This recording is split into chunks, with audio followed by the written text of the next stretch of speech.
सागर वाले जंगल में बरसात का मौसम चल रहा था। कई दिनों की लगातार बारिशों से अब जंगल में भोजन नहीं मिल रहा था।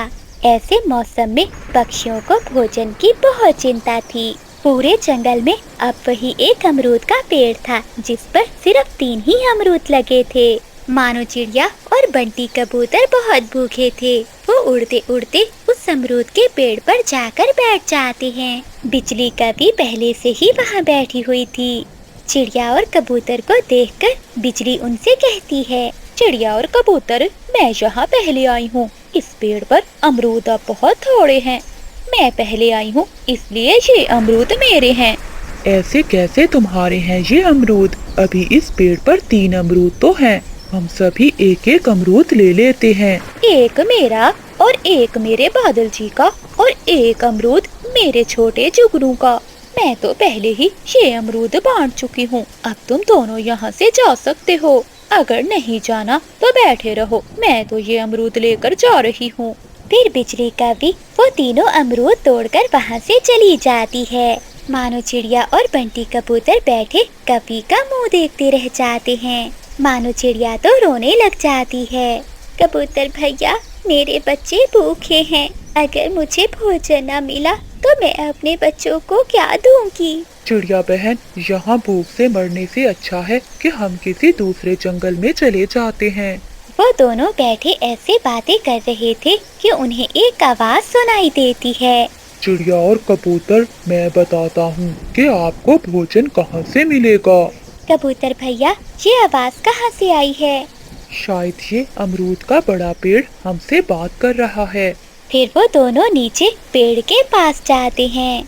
उस गुफा में एक खरबूजे की बेल है।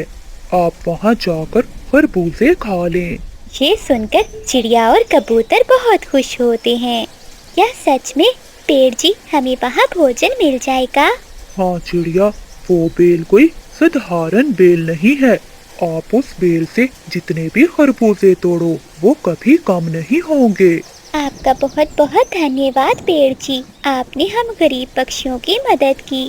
फिर तेज बारिश में मानो चिड़िया और कबूतर वहाँ से उड़ते हैं। वो सीधे काली घाटी के उस पार गुफा में जाते हैं। वो गुफा पुरानी और बहुत बड़ी थी। उस गुफा में सच में खरबूजों की बेल थी जिस पर बड़े बड़े पके हुए खरबूजे लगे हुए थे। कबूतर भैया, ऊपर वाले ने हमें भी भोजन दे दिया। कबूतर भैया, अब बरसात के मौसम में हम सब पक्षी यहीं से भोजन ले जाया करेंगे। हाँ चिड़िया बहन, मैं आज ही जंगल जाकर दूसरे पक्षियों को भी बताऊंगा। फिर मानो चिड़िया और बंटी कबूतर अपने लिए एक एक खरबूजा लेकर अपने घर को लौट जाते हैं। घर जाकर मानो चिड़िया वो खरबूजा काटकर अपने बच्चों को देती है। मम्मा, इतनी तेज बरसात में आपको ये मीठा मीठा खरबूजा कहाँ से मिल गया? मीना बेटी, मुझे इस खरबूजे की बेल का बड़े अमरूद के पेड़ ने बताया है। अब हमारे जंगल पे कोई भी पक्षी भूखा नहीं सोएगा, सबको भोजन मिलेगा। फिर कबूतर चीकू तोते और उसकी पत्नी को भी बताता है। ठीक है कबूतर यार, कल सब हम मिलकर ही जाएंगे और अपने लिए वहाँ से भोजन ले आएंगे। बिजली का बीबी अपने घर में बैठी अपने परिवार के साथ अमरूद खा रही थी। पता है बादल जी, जब मैं ये अमरूद तोड़ रही थी तो वहाँ पर चिड़िया और कबूतर आ गए। बिजली, 2-4 लगाकर भगाना था उन्हें वहाँ से। नहीं, मारा तो नहीं मैंने उन्हें, लेकिन मैं ये अमरूद लेकर आ गई। बिजली, जंगल में बरसात तो और बहुत दिनों रहेगी। अब हम कल भोजन कहाँ से लेंगे? तुम चिंता ना करो, दूसरे पक्षियों के पीछे पीछे जाएंगे। जहाँ से वो भोजन लेंगे हम भी वहीं से ले लेंगे। अगली सुबह हो जाती है लेकिन बारिश अभी तक नहीं रुकी थी। वो सभी पक्षी बरगद के बड़े पेड़ के नीचे जमा होते हैं। दोस्तों, मैं तो कहती हूँ कि कोई भी पक्षी उन दुष्ट कौवों को खरबूजे की बेल के बारे में ना बताए। हाँ, बुलबुल ठीक कह रही है। अगर उन पक्षियों को पता चल गया तो वो जरूर कोई उल्टा काम ही करेंगे। फिर वो सभी पक्षी बारिश में ही गुफा की ओर उड़ जाते हैं। बिजली और बादल तो पेड़ के पीछे छुपे उनकी सारी बातें सुन रहे थे। देखा बादल जी, वो मोटी बुलबुल सभी पक्षियों को हमारे खिलाफ भड़का रही थी। और हाँ, वो मोटी चोंच वाला भी टैं टैं कर रहा था। चलो बिजली, अब जल्दी से उनके पीछे जाकर देखते हैं। ऐसे वो कौवे बाकी पक्षियों के पीछे पीछे उड़ते हैं। चिड़िया बहन, अब तो बरसात के दिनों में हमें भोजन की चिंता नहीं होगी।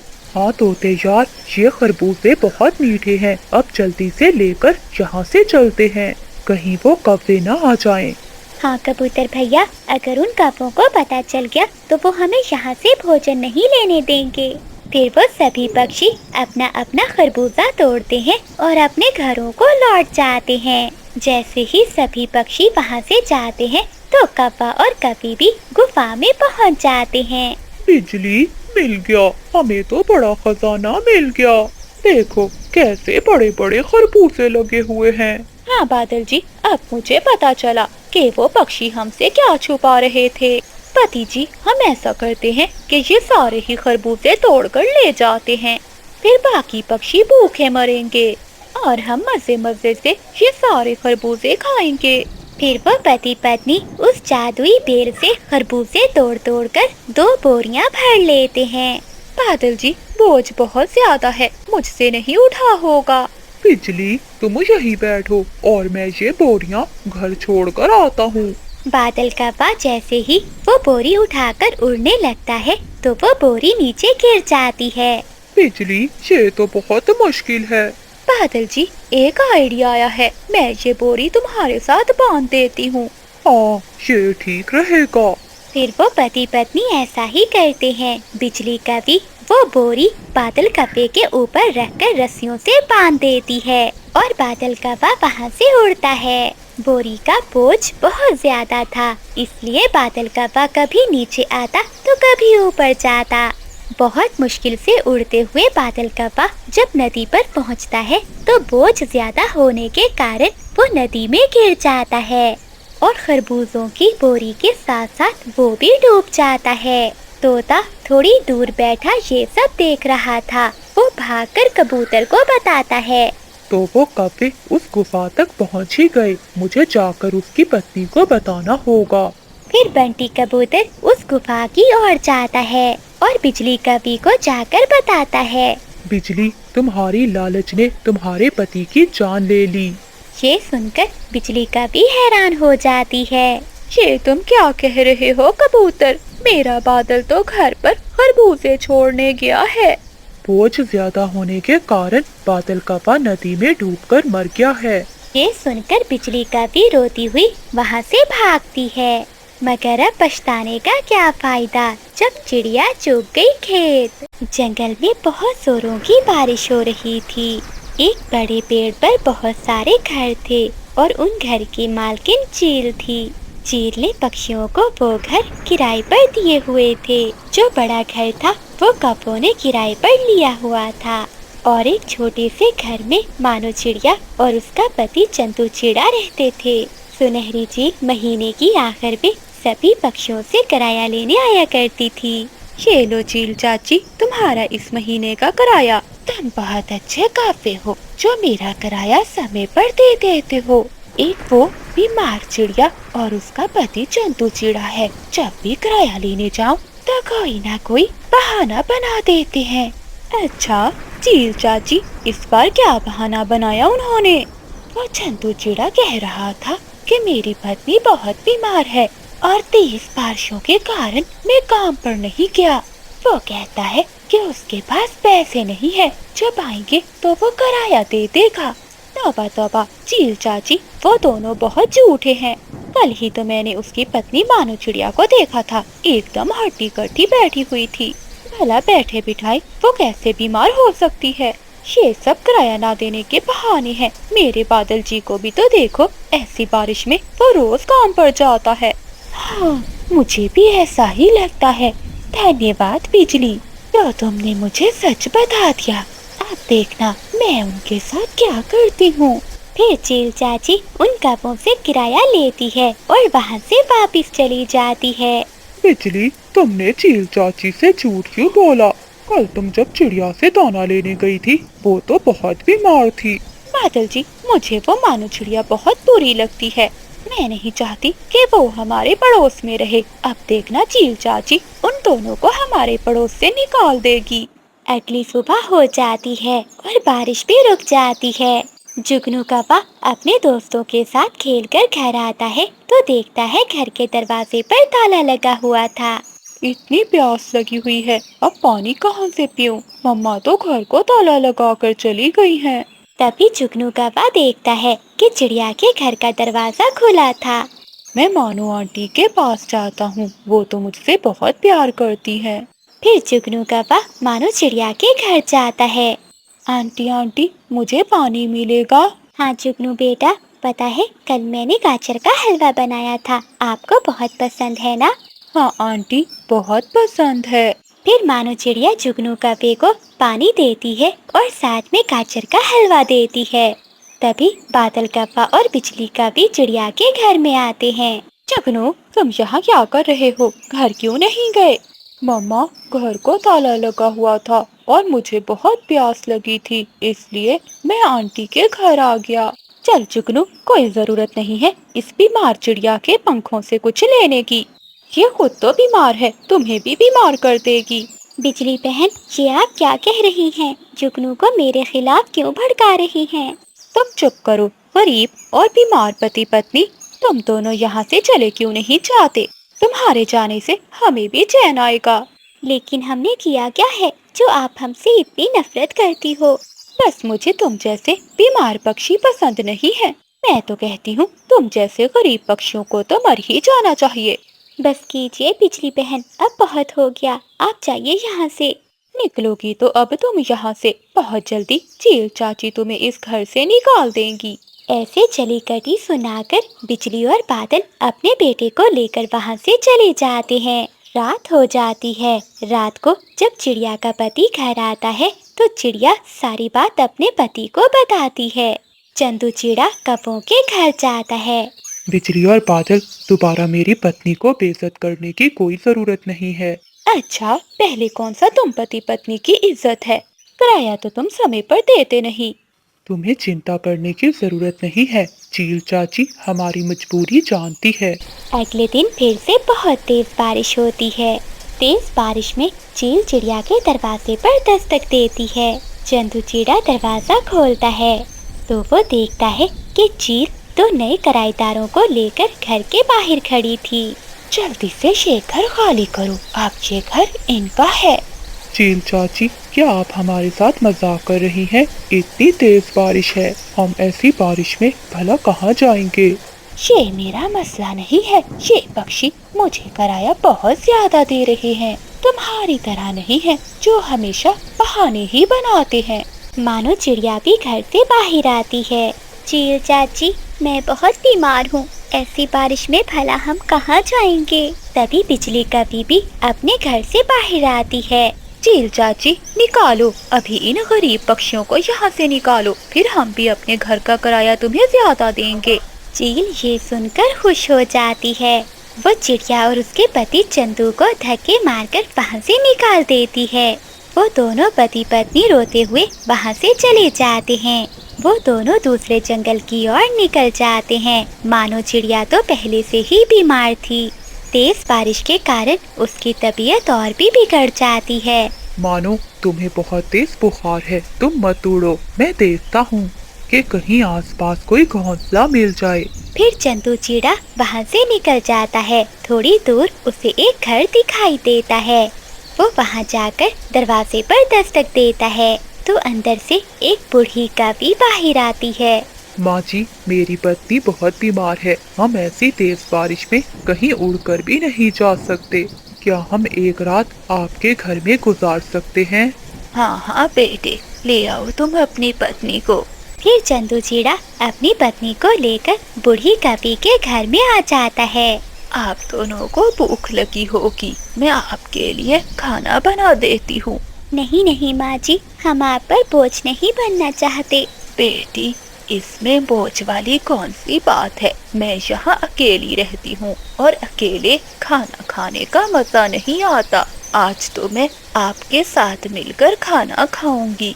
फिर बूढ़ी कवि उनके लिए खाना लाती है और वो सब मिलकर मजे मजे से खाना खाते हैं। दूसरी ओर वो कवि चिड़िया के जाने पर बहुत खुश थे। बादल जी, चील चाची को पहले ही उन्हें निकाल देना चाहिए था। बिजली, मुझे लगता है हमने उन दोनों के साथ अच्छा नहीं किया। हमने तो सभी पक्षियों के साथ भला किया है। जितनी वो चिड़िया बीमार थी, उसकी बीमारी सभी पक्षियों को लग सकती थी। मम्मा, लेकिन मानो आंटी मुझे बहुत प्यार करती थी। नहीं बेटा, वो तो प्यार करने का नाटक करती थी। बादल जी, इतनी तेज बारिश में भला कहाँ वो जिंदा रहने वाले हैं, मर गए होंगे अब तक। तभी एक तेज हवा का झोंका आता है और उन कवों का घर पेड़ से नीचे गिरकर टूट जाता है। बहुत मुश्किल से वो कवि अपनी जान बचाकर बाहर निकलते हैं और रोने लगते हैं। मेरा घर टूट गया। बादल जी, अब हम रात कैसे गुजारेंगे? मम्मा, आपने मानो आंटी के बेघर होने पर उनका मजाक उड़ाया था। देखा, अब हमारा घर भी टूट गया। अब बिजली कवि को अपने किए पर बहुत पछतावा हो रहा था, लेकिन अब पछताने का कोई फायदा नहीं था।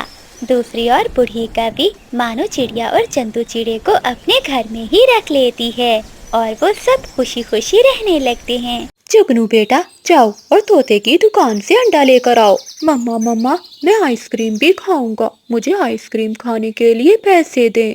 नहीं है मेरे पास पैसे। जब भी तुम्हें दुकान पर भेजो तो तुम आइसक्रीम खाने की जिद करते हो। फिर जुगनू कौवा अपनी मम्मा से पैसे लेकर घर से निकलता है। वो रास्ते में जा रहा था कि उसकी नजर एक घोंसले में जाती है जहाँ एक अंडा था। जुगनू कौवा वहाँ जाता है। मैं ये अंडा चुरा कर यहाँ से ले जाता हूँ। मम्मा को अंडा भी मिल जाएगा और मैं आइसक्रीम भी खा लूँगा। फिर जुगनू कौवा वो अंडा उठाता है और थोड़ी दूर घास में जाकर छुपा देता है। अब मैं मजे मजे से इन पैसों से कुल्फी खाऊंगा। फिर जुगनू कौवा उड़ता है। कुल्फी लो, ठंडी ठंडी कुल्फी लो। अंकल, मुझे एक कुल्फी दे दें। फिर जुगनू कौवा पक्षी से कुल्फी ले लेता है और थोड़ी दूर जाकर नदी पर बैठकर खाने लगता है। मीना जुगनू को कुल्फी खाता हुआ देखकर वहाँ आती है। जुगनू, मुझे भी थोड़ी सी कुल्फी दे दो। ना, ये कुल्फी मेरी है, मैं नहीं दूंगा। फिर जुगनू कौवा एक ही बार में सारी कुल्फी खा लेता है। बेचारी कबूतरी जब अपने घोंसले में आती है तो अपना अंडा ना देखकर रोने लगती है। कौन दुष्ट मेरा अंडा चुरा कर ले गया? आज तो जंगल में चील भी नहीं थी, फिर ये मेरा अंडा किसने चुराया होगा? इधर उधर देखकर जुगनू कौवा घास से वो अंडा उठाता है और अपने घर चला जाता है। जुगनू, इतनी देर क्यों कर दी आने में? मम्मा, तोता अंकल दुकान पर नहीं था, इसलिए मुझे इंतजार करना पड़ा। ये मोटी चोंच वाला भी बहुत लालची हो गया है, पैसे पूरे लेता है और ये अंडा देखो कितना छोटा सा दिया है। मम्मा, क्या हुआ? है तो अंडा ही। बिजली कवि को पता ही नहीं चलता कि उसका बेटा तो वो अंडा कबूतरी का चुरा कर लाया है। अब तो जुगनू कवि को नया आइडिया मिल गया था। जब भी वो अंडा लेने जाता तो किसी न किसी पक्षी के घोंसले से अंडा चुरा कर ले जाता। एक दिन जुगनू कौवा बुलबुल के घोंसले से अंडा चुरा रहा था कि बुलबुल उसे देख लेती है। दुष्ट कौवे, तू ही है जो पक्षियों के अंडे चुराता है। बुलबुल जुगनू कौवे के 2-4 लगा देती है। दोबारा मेरे घोंसले की तरफ मत आना। गंदी मोटी आंटी, मैं अभी जाकर अपनी मम्मा को बताता हूँ। जुगनू रोता हुआ घर जाता है और अपनी मम्मा को बताता है। मम्मा, मारा, उस मोटी बुलबुल आंटी ने मारा। उस गंदी मोटी बुलबुल की इतनी हिम्मत कि मेरे बेटे को मारे। तुम चलो मेरे साथ, मैं अभी जाकर उसे पूछती हूँ। बिजली कवि जुगनू कवि को साथ लेकर जाती है। मोटी बुलबुल, बता, तूने मेरे बेटे को क्यों मारा? बिजली, ये मेरा अंडा चुरा रहा था, मैंने अपनी आँखों से देखा है इसे। झूठ मम्मा, झूठ, मैं सच कह रहा हूँ, ये मोटी आंटी झूठ बोल रही है। फिर बिजली कवि बुलबुल को पकड़कर मारने लगती है। मेरे बेटे पर इल्जाम लगाती है। मोटी, मैं आज तेरा पेट ही फाड़ दूंगी। मानो चिड़िया शोर सुनकर वहाँ आती है। वो आकर बुलबुल की जान बचाती है। बस करो बिजली, ना मारो, बुलबुल मर जाएगी। फिर बिजली कभी गुस्से में अपने बेटे को लेकर वहाँ से चली जाती है। चिड़िया बहन, वो कौवा मेरा अंडा चुरा रहा था, मैंने अपनी आँखों से देखा था। बुलबुल बहन, आप चिंता न करें, ऐसे बुरे काम करने वालों को सजा जरूर मिलती है। कुछ दिनों बाद बिजली कभी की बहन उसके घर आती है। पिंकी बहन, क्या खाओगी? दीदी, मेरा तो आज अंडा पराठा खाने को बहुत मन कर रहा है। अरे पिंकी, इसमें कौन सी बड़ी बात है, मैं अभी अंडा मंगवाती हूँ और मैं अपनी बहन को अंडा पराठा बनाकर खिलाती हूँ। जुगनू बेटा, ये लो पैसे और जाओ तोते अंकल की दुकान से अंडा लेकर आओ। जुगनू तो खुश हो जाता है और वो पैसे ले लेता है। जुगनू, अपनी मौसी के लिए बड़ा अंडा लाना, अगर बड़ा अंडा ना लाया तो मैं खुद जाकर पूछूंगी तोते से। नहीं मम्मा, आज मैं बड़ा अंडा ही लाऊंगा। जुगनू कौवा पैसे लेकर सीधा कबूतर हलवाई की दुकान पर जाता है। कबूतर चाचा, मुझे इन पैसों की मिठाई दे दें। फिर जुगनू कौवा उन पैसों की मिठाई लेकर खा लेता है। अरे वाह वाह, मजा ही आ गया। जी भरकर मिठाई खाने के बाद जुगनू कौवा ऊपर आसमान में उड़ता है। वो किसी घोंसले में अंडा देख रहा था। उड़ते उड़ते वो पहाड़ों की ओर चला जाता है। उसे एक सूखे हुए पेड़ पर एक घोंसला दिखाई देता है। उस घोंसले में एक बड़ा सा अंडा था। ये देखकर जुगनू कौवा बहुत खुश होता है। इतना बड़ा अंडा, आज तो मम्मा खुश हो जाएंगी। फिर जुगनू कौवा इधर उधर देखता है और चील के घोंसले से वो बड़ा अंडा लेकर चला जाता है। थोड़ी दूर बैठी बबली कबूतरी ये सब देख रही थी। वो जल्दी से सुनहरी चील के पास जाती है। चील दी, वो है ना बिजली कवि का बेटा जुगनू, वो आपके घोंसले से अंडा चुराकर भाग गया है। ये सुनकर चील बहुत गुस्से में आ जाती है। कहाँ है वो छोटा कौवा? मैंने अभी अभी देखा है, वो अपने घर की ओर ही जा रहा था। फिर चील गुस्से में उड़ती है और वो बिजली कवि के घर की ओर जाती है। जुगनू बेटा, आज तो लगता है मोटी चोंच वाले ने बड़े बड़े अंडे लाए हैं। मम्मा, मैंने ढूंढकर अपनी पसंद से बड़ा अंडा लिया है, बाकी तो सब छोटे छोटे अंडे थे। अच्छा बेटा, आइंदा भी ऐसे बड़े बड़े अंडे ही लाया करो। चील गुस्से में बिजली कवि के घर आती है। रुक जाओ कवि, ये अंडा मेरा है, इसे पंख मत लगाना। चील अपना अंडा ले लेती है और जुगनू कौवे को भी अपने पंजों में दबोच लेती है। मेरा अंडा चुराया है, आज मैं तुम्हें इसकी सजा जरूर दूंगी। चील दी, मेरे बच्चे को छोड़ दे, ये तो मुर्गी का अंडा है, अभी अभी मेरा बेटा तोते की दुकान से लाया है। मम्मा, मुझे बचा लो, मैं ये अंडा चील आंटी के घोंसले से ही चुरा कर लाया हूँ। फिर चील अपना अंडा चोंच में लेती है और जुगनू कौवे को लेकर वहाँ से भाग जाती है। ऊंचे आसमान पर जाकर चील जुगनू कौवे को ऊपर से नीचे फेंकती है।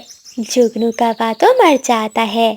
बिजली, चुप कर जाओ, अब रोने से क्या फायदा। अगर तुम उस दिन अपने बेटे को डांटती जिस दिन उसने मेरा अंडा चुराने की कोशिश की थी, तो आज तुम्हें ये दिन न देखना पड़ता। लेकिन बिजली कवि तो रोई ही जा रही थी।